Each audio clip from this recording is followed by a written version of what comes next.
I would say that not just amongst doctors, but death in general is not really a topic that most people would talk about. Lah. And although doctors deal with death and dying constantly, I think many doctors do, it's not something that we talk about frequently. Even though we encounter it, perhaps it's part and parcel of our jobs, and our primary aim is to heal and to cure and to try to prolong life as far as possible. So maybe in some ways, death may signal that that it is a failure of the healing process.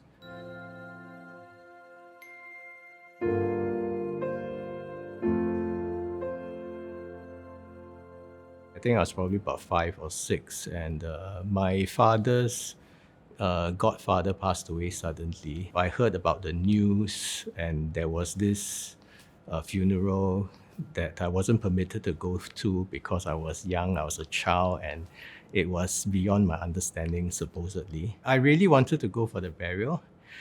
In a strange way, it's because at that age, I used to read books and watch cartoons about pirates burying their treasure chest. And the coffin to me seemed like a treasure chest, so I thought it was quite fun. It was like an adventure, like, burying the coffin, marking it with an X on a map. I'm not sure what went into the coffin besides the body. And to me, maybe it was exciting that perhaps you'll be buried with all your earthly treasures. But I think on a more serious note, that the passing of my father's godfather, that was the first kind of time that I realized, I guess as a young child, you never thought about death. You never thought about your own mortality. When you're a young child, 1 year is eternity.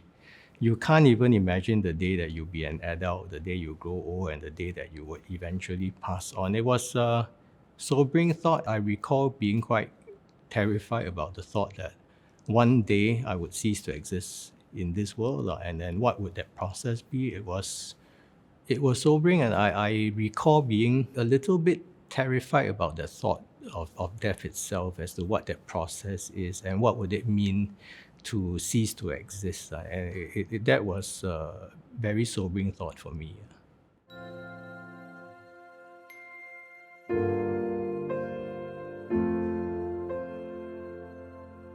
The next stage of my life, where you're very exposed in the front lines and witnessing death and dying, and I think, and sometimes the suffering before the death and dying, was obviously when I graduated as a medical doctor and became an houseman in one of the public hospitals, and therein we were always called upon to certify patients that had just passed on, or perhaps tend to the last few minutes of a patient's life.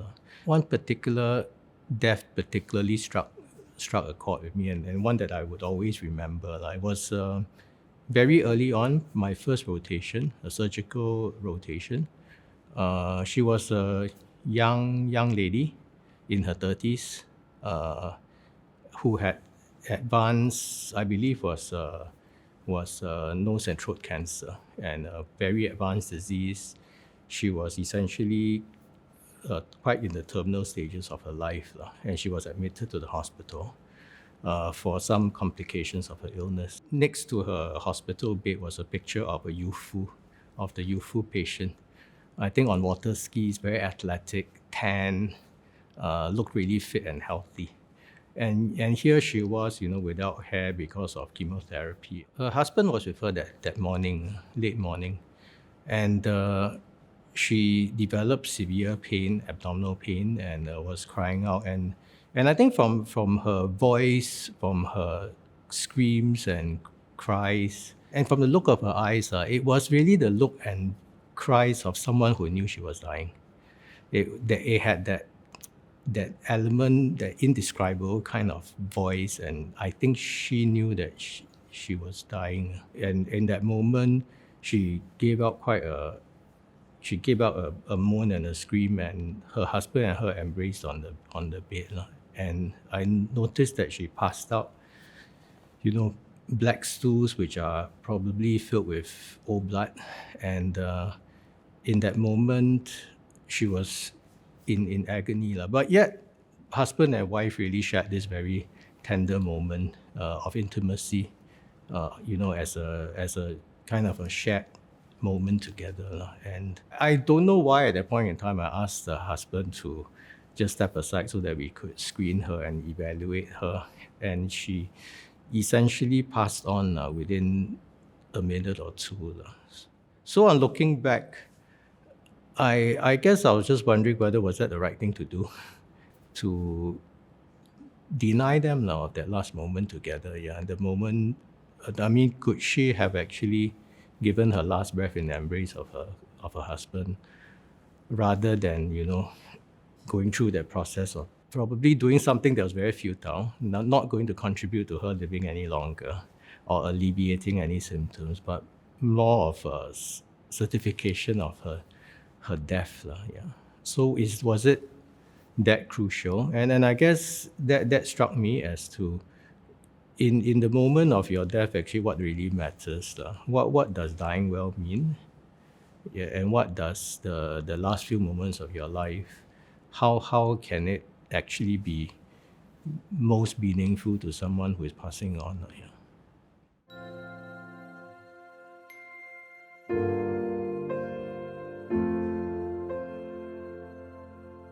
Mindsets have certainly changed, and as we become more developed, the basic needs are met. I think we can focus on things that are more experiential, things that are more fundamental, and things that I think takes time and effort to address. Talk about living well and also dying well, and the public expectations have changed, and I think the whole medical community has also evolved and matured to address these issues a lot better. Nothing can really replace having a real life experience. But the conversations will help you when you encounter that real life situation. And it will prepare you for that. We have to focus not just on the hardware of healthcare, but I think what's most important, particularly now in modern healthcare, we can really do a lot. Technology, knowledge has advanced so significantly that medicine of today is so much more advanced than medicines, say, a century ago. But interestingly, if you trace back the origins of medicine, for instance, right, the renowned Mayo brothers who started Mayo Clinic in Rochester in the US, they started off their practice probably with a horse and carriage, bringing a small little medicine bag. And in that medicine bag, there wasn't very much, probably some liniment, some soothing oils, basic medical equipment. In those days, there wasn't antibiotics, certainly no chemotherapy drugs, no immunotherapy, no CT scanners, no MRIs. And yet, the quality of care that they delivered and the amount of satisfaction and experience and comfort and the quality of care that the patients felt that they received was phenomenal. I think as we advance, as technology advances, we cannot forget the human side of medicine. At the end of the day, technology can advance only so much. But I think technology should help us to humanize medicine as a whole. So I think the first thing is really to focus on the human side, to allocate sufficient time, not to be hurried, to listen to what patients and families really want. It need not actually take hours. I think it's more of just giving them the time to speak and allowing them to tell you what matters to them. I mean, we like to say that the conversation should shift from what's the matter with you to what matters to you. And as doctors, a lot of times we are very task-oriented. We want to find out what's your symptoms, what's the matter with you. But actually, Particularly more importantly, I think it's important at all stages of the healthcare continuum, but particularly at end of life, it's arguably more important to focus on what matters to you.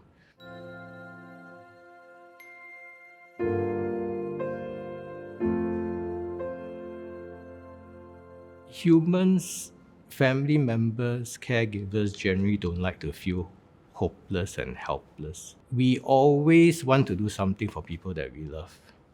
And therefore, we always should focus on what can they do. Even in the end of a person's life, the last months, the last days, the last few hours, what is it that we can do to help, our dying friend or family member? A statement that we constantly must avoid at all costs is this statement that there's nothing we can do. There's nothing I can do, there's nothing you can do, there's nothing we can do.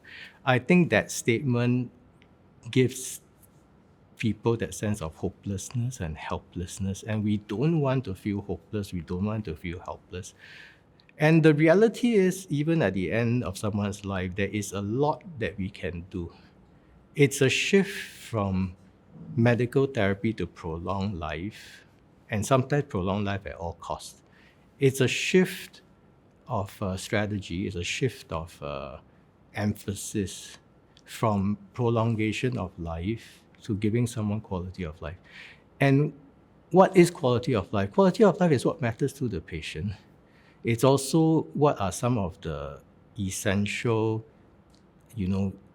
symptoms that we should take away to improve quality of life. Alleviation of pain, constipation that can cause of discomfort, managing, skin sores that result from prolonged, immobilization, moisturizing the skin, ensuring adequate hydration, and just tending to the psychological and mental well-being of the patient. Like, that's all these things contribute to quality of life. And then focusing on what matters to the patient in these last few days, weeks, or months of life. What would make their last few days comfortable and meaningful for them? There's one lesson that I would like to, I constantly like to share with my younger colleagues, that it is, don't say there's nothing we can do. Focus on what we can do, focus on what matters to the patients. And I think that will make a big difference, not just to the patient, but to their families and caregivers as well.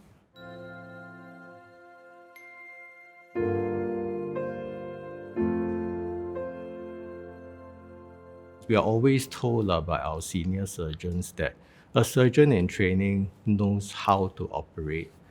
A trained surgeon knows when to operate. An experienced surgeon knows when not to operate. And particularly in end of life, in palliative medicine, actually at all stages of medicine, you need to know when to intervene, when not to intervene. And it calls for a lot of wisdom, and I would say courage, to say that we should now depart from this route of active intervention to sustain the prolonged life, because in doing so, that will actually lead to more suffering, and that we should adopt the strategy of comfort, alleviation of pain, and maintenance of quality of life. It takes a lot of courage.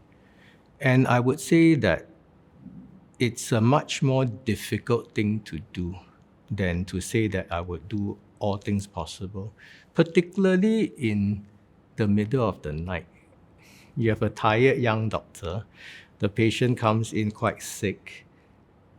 It's a 1-minute conversation to tell the family members, I will send him to intensive care, I will do everything possible for him, and then go back to bed, versus a 30, 45-minute conversation sitting down with them, exploring what's important now, what has the patient gone through, what matters to him. If he were in this state, would he really want to go on, carry on fighting? What about pain and suffering? Have you had these conversations with your dying relative as to what his wishes will be? That's a 30 to 45-minute conversation. For a tired, sleep-deprived junior doctor, what would you choose? Yeah, it's very easy to go to the default, but I think we need to spend time on those quality conversations. And the best medicine arguably is not high-tech or expensive medicine. A lot of times the best medicine is actually that luxury of time and those quality conversations and focusing on the human relationships and being connected. That is actually the best medicine. It is not the high technology.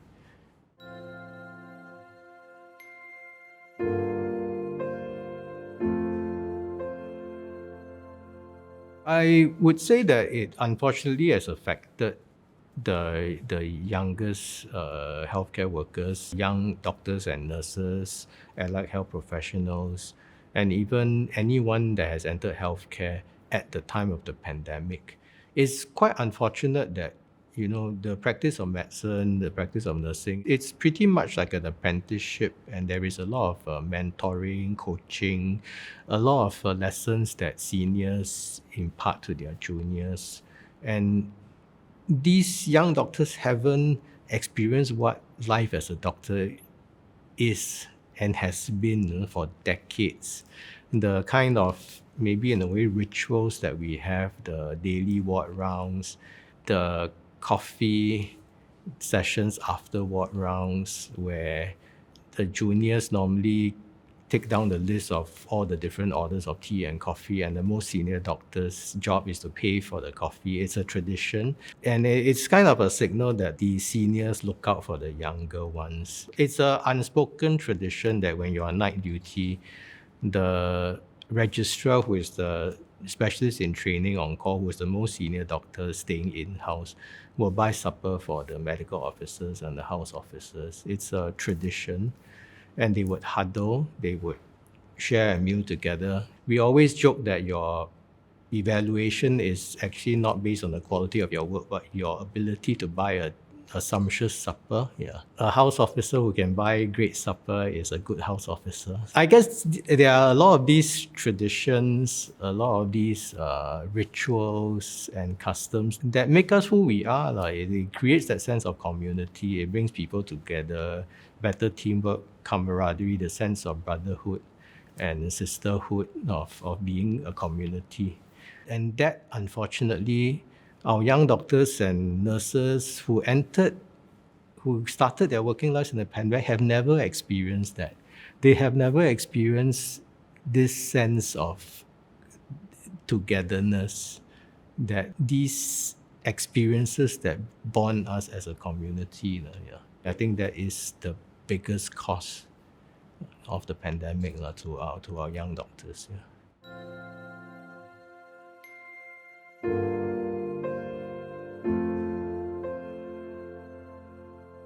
Surgeons need to be thinking surgeons. An experienced surgeon knows when not to operate. A trained surgeon knows when to operate. So the timing of surgery and whether or not you need to operate or not is frequently even more crucial than the actual skill of performing the surgery. So I think surgeons have to be thinking. At surgery, certainly you have to be calm, in control of your emotions in order to do the task that's required of you. And surgeons have to be calm and cool under pressure. There is no doubt you need to do that. But I think beyond that, surgeons do need to have empathy, do need to have compassion, and do need to care for their patients because that's what matters to patients more. And I think that listening ear, feeling empathy for our patients actually makes us better surgeons and helps surgeons to actually provide ultimately a better holistic care for patients. And when I started training, I used to hear a common kind of refrain from patients and families and even say fellow colleagues would be that, it doesn't matter whether the surgeon is rude, communicates well, or has good bedside manners. It doesn't matter. What matters most to me is that he's a great surgeon and that I have great outcomes. I have the best possible outcome. It's surprising to note that now I have heard conversations from families and colleagues who actually say that I just want a good surgeon. I just want a surgeon who I know can do the surgery well, need not be the best surgeon, in the country, on the planet. But they say, I just want a good surgeon, but a surgeon that will communicate with me, a surgeon that would take the time to answer my questions, a surgeon that would see me as a partner in my own care. Which also brings out to the next question, what is a great surgeon, what's a good surgeon? Do patients really know who a great surgeon is and who a good surgeon is? Actually, do patients know how to evaluate outcomes? What really matters to the patient? I think it's the relationship. Wouldn't you agree? It's that relationship that I have with my surgeon. A surgeon who will talk to me, the surgeon who will listen to me and understand what I need, understand that maybe I need a bit more time to decide, not rush me into a decision. If it's not urgent, I have time to decide. Why not give me a bit of time? Let me participate in my own care, because ultimately it is my health, it's my body, it's my sickness that I have to deal with, and it is the patient who has to walk through that journey, himself or herself. So I think that conversation is shifting, and I think increasingly now I see actually patients who no longer seek the so-called brand name of a surgeon or the Louis Vuitton of handbags. They are happy to have a good surgeon, happy to have just a good handbag, but someone that would take the time to listen to them and to develop a relationship with them. And I think empathy makes better doctors and better surgeons in general. Yeah.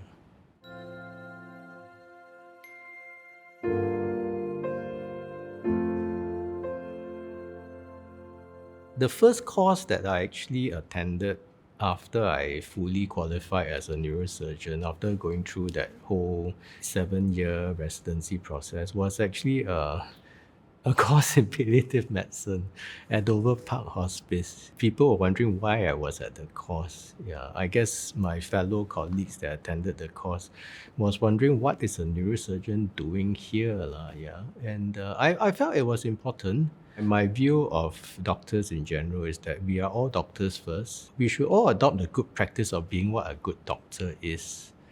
Rather than thinking of ourselves as I'm a surgeon and I need to behave in a certain way. I think being a surgeon doesn't detract from the fact that, well, you are also a doctor, and that a doctor should actually understand some of the basic principles of what being a doctor is. And if you move one step ahead, right, I think we are all humans after all. And I guess being a doctor, being a surgeon doesn't take away from the fact that you are humans, you have emotions, and you need to deal with humans as humans. And I think that humanistic side of us can never be ignored. That has been a common comment that I've heard people say about me on several occasions, that I'm not a typical surgeon. And I mean, on the one hand, I'm not surprised, because people always have this concept of what a surgeon should be and ought to be and ought to behave. But the thing is, surgeons were doctors first before you became a surgeon. And doctors were humans first before they became a doctor. So it's an arbitrary line. I always tell to my staff, right, 1st of July 2020, I became CEO of Changi General Hospital. Am I any different on 30th of June 2020? Am I a different person? And similar, the day after I stepped down from my appointment, am I a different person? It can't be, right? It cannot be that there's this arbitrary line that I'm a surgeon today and I become a different person. And the day I retire as a surgeon, you mean I become a different person again. So I think we shouldn't live up to certain expectation of who we should be or what people expect us to be. And we have to be comfortable in our own skin. Always understand why you chose to do what you do in the very first place. Always go back to that why question. Why do I do what I do? What are my passions? What's my sense of meaning and purpose? And always go back to that. And remember that, I guess, you chose to be a doctor because you wanted to care for patients. You just wanted to, look after people. And I think if you go back to that core, you can't really go wrong, you know. Yeah.